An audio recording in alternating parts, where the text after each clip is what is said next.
অবস্থায় কোনো কিছু করতে পারে না। পণ্য দ্রব্যের মধ্যে যেসব ক্রয় বিক্রয় করা হয় সেই রকম মাল সামানের মতো অবস্থা কৃতদাস কৃতদাসীর। বলে আফালাউতি তাহলে এত বড় অন্যায় যখন করে ফেলেছি তাহলে এর কাফারা হিসাবে আমি তাকে স্বাধীন করে দেবো, আজাদ করে দেবো। কালা ইতে নিবেহা, তার আগে আমার কাছে নিয়ে আসো, ওই মেয়েটিকে বালিকাকে আমার কাছে নিয়ে আসো। ফাতাইতুহু বিহা, ওই মেয়েটিকে নবী করিম সাল্লাল্লাহু আলাইহি ওয়াসাল্লামের দরবারে নিয়ে এসে হাজির করলাম। ফাকাল লাহা রাসূলুল্লাহ সাল্লাল্লাহু আলাইহি ওয়াসাল্লাম, ওই মেয়েটিকে বলেন আইনাল্লাহ, জিজ্ঞাসা করলেন আইনাল্লাহ, আল্লাহ কোথায়, যাতে করে জানতে পারেন যে এ ঈমানদার মুমিনা না কাফেরা। আইনাল্লাহ, আল্লাহ কোথায়, তাহলে আল্লাহ কোথায় জিজ্ঞাসার মাধ্যমে একজন ব্যক্তি সম্পর্কে জানা যায় যে সে মুসলিম না কাফের, ঠিক না? হাদিস প্রমাণ করলো। কিন্তু বিদআতপন্থীরা, শুনে রাখেন, বিদআতপন্থীরা, আর আমার কাছে এইরকম বহু খবর এসছে, কোন সহি আকীদার ভাই গিয়ে জিজ্ঞাসা করছে, আচ্ছা বলেন তো আইনাল্লাহ, বলছে আপনি পাপে পুড়ে মরে যাবেন, কেমন কথা জিজ্ঞেস করলেন, চরম অন্যায় কথা জিজ্ঞেস করে ফেললেন, এই প্রশ্নই করা যাবে না। প্রথম বিদআত এখানে তাদের শুরু, এই প্রশ্নই করা যাবে না। আর যদি প্রশ্ন হয় তাদের মধ্যে, তাহলে উত্তর হচ্ছে কুফরি উত্তর, ফি কুল্লি মাকান। আল্লাহ কোথায়, ওর জবাব হচ্ছে সর্বস্থানে বিরাজমান, সবকিছুতেই বিরাজমান, সর্বত্র বিরাজমান, সবকিছুতেই বিরাজমান। আর এই জবাব আজকে মাসিক পত্রিকা কি বলছে, মদিনা পত্রিকা, মাসিক মদিনা পত্রিকার সংখ্যা মনে নাই, হয়তো কোন জায়গায় লাইব্রেরিতে অনেক কিতাবের মধ্যে আমার এখনো আছে। আজকে থেকে 10 বছর আগে 1420 হিজরি 1999 সংখ্যা,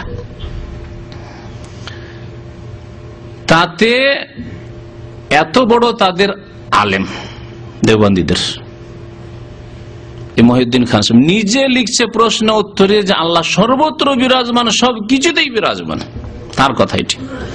আমি আপনাদের সামনে কিতাব নিয়ে এসেছি, মহিউদ্দিন খান সাহেব বা মাসিক মদিনাওয়ালারা নিজেরা দাবি করে যে আমরা কোন মযহাবের লোক, হানাফি মযহাবের লোক দাবি করে না। আমি কিতাব নিয়ে এসেছি ইমাম আবু হানিফা রাহমাতুল্লাহ আলাইহি, যে ইমাম আবু হানিফার কিবলা কোন দিকে আর মাসিক মদিনাওয়ালাদের কিবলা কোন দিকে, আলাদা কিবলা, একেবারে আকীদার ক্ষেত্রে কিবলা আলাদা। ইমাম আবু হানিফা রাহমাতুল্লাহ আলাইহি আল্লাহ সম্পর্কে কি বলছেন আর এরা কি বলছে। আরো লিখছে আল্লাহ নিরাকার, এটাও লিখছে। মাসিক মদিনা লিখছে যে আল্লাহ নিরাকার। দুইটি আল্লাহ সম্পর্কে দুইটি অনইসলামিক আকীদা। এক হচ্ছে আল্লাহ সর্বত্র বিরাজমান, সবকিছুতে বিরাজমান। দুই হচ্ছে আল্লাহর আকারই নেই, নিরাকার। নিরাকার মানে আকার নেই, আকার জানা নেই নয়। আকার জানা নেই কথা ঠিক আছে, কিন্তু নিরাকার মানে কি আকার জানা নেই হয় না। নিরাকার মানে আকার নেই, নিরক্ষর মানে যার অক্ষরের জ্ঞান নেই, ক ব চেনে না, আলিফ বা তা চেনে না, লিখতে পারে না, পড়তে পারে না, সে নিরক্ষর। আল্লাহ নিরাকার, এই অনইসলামিক আকীদা, ইসলাম বিরোধী আকীদা, হানাফি মযহাব বিরোধী আকীদা, ইমাম আবু হানিফা রাহমাতুল্লাহ আলাইহির স্বয়ং আকীদার সাথে টক্কর, বিরোধ। আর আল্লাহ সর্বত্র বিরাজমান, এটিও ইমাম আবু হানিফা রাহমাতুল্লাহ আকীদার বিরোধী আকীদা। আইন আল্লাহ জিজ্ঞাসা করলেন রাসূলুল্লাহ সাল্লাল্লাহু আলাইহি ওয়াসাল্লাম, বালিকাটি কি বলল, কালাত বলল ফিস সামাই, আল্লাহ কোথায়, আকাশে। এখানে ফিস সামাই মানে আলাস সামাই, আগে বললাম ফি মানে আল্লাহ, আর এই ভাষায় হয়। আপনি বাড়ির ছাদের উপর আছেন আর টেলিফোন কে উঠছে, কোথায় আছেন ভাই, বলছে বাড়িতে আছি। বাড়িতে মানে তো ফিল বাইত, আলাল বাইত তো হয় না, কিন্তু ছাদের উপর আছেন। কথা ঠিক না ভুল? ঠিক, কারণ বাড়িতে আছেন আপনি। একটি প্রশ্ন হলো, জবাব মেয়েটি দিল যে আল্লাহ আকাশের উপর রয়েছেন। তারপরে রাসূলুল্লাহ সাল্লাল্লাহু আলাইহি ওয়াসাল্লাম বলেন মান আনা, তাহলে আমি কে, এতে বোঝা যায় যে লা ইলাহা ইল্লাল্লাহ আর মুহাম্মদুর রাসূলুল্লাহ কালেমা তাইয়্যিবার দুটো অংশের উপর সঠিক ঈমান আছে কিনা। দুটো অংশের উপর ঈমান না থাকলে মুসলিম হতে পারবে না, শুধু একটি অংশের উপর ঈমান থাকলে মুসলিম হবে না এবং জান্নাতও পাবে না।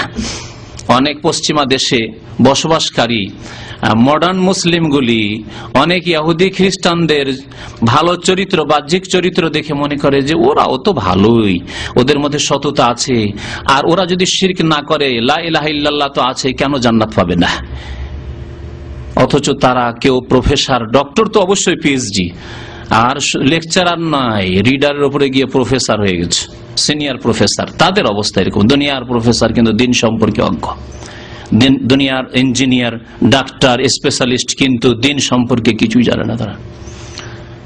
বলে কেন জান্নাত পাবে না? তারাও যদি বলে আল্লাহ ছাড়া কেউ মাবুদ নেই, আর শিরক যদি না করে, আর এই খবর রাখে না যে কলেমায় দুটি শাহাদাত রয়েছে, আশহাদু আল্লা ইলাহা ইল্লাল্লাহ ওয়া আশহাদু আন্না মুহাম্মাদান রাসূলুল্লাহ।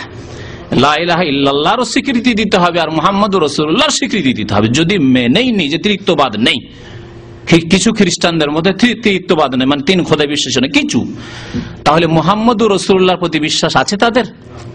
একটিও খ্রিস্টানের নেই। আর যদি থাকে কেউ, তাহলে সে কলেমা পড়ে চলে এসেছে, সে আর খ্রিস্টান নেই, সে মুসলিম হয়ে গেছে। তো এইরকম প্রতারণা, ধোকায় থাকবেন না যে বড় ডক্টরে বলেছে, তো প্রফেসরে বলেছে। আজকাল এক শ্রেণীর লোকেরা ইসলাম নেওয়া শুরু করেছে ডক্টরেট দেখে, জেনারেল শিক্ষিত, ওদের কাছ থেকে ইসলাম নেবে, তো এইভাবেই গুমরা হবে যারা কোরআন সুন্নাহ সম্পর্কে সঠিক জ্ঞান রাখে না, আর বাহ্যিক কিছু দেখে, ভালো আচরণ দেখে ধোকা খেয়ে যায়। নবী সাল্লাল্লাহু আলাইহি ওয়াসাল্লাম জিজ্ঞাসা করলেন, মানা আনা, আমি কে? বললেন, ওই মেয়েটি বলছে, কালাত আনতা রাসূলুল্লাহ সাল্লাল্লাহু আলাইহি ওয়াসাল্লাম, আপনি আল্লাহর প্রেরিত রাসূল সাল্লাল্লাহু আলাইহি ওয়াসাল্লাম।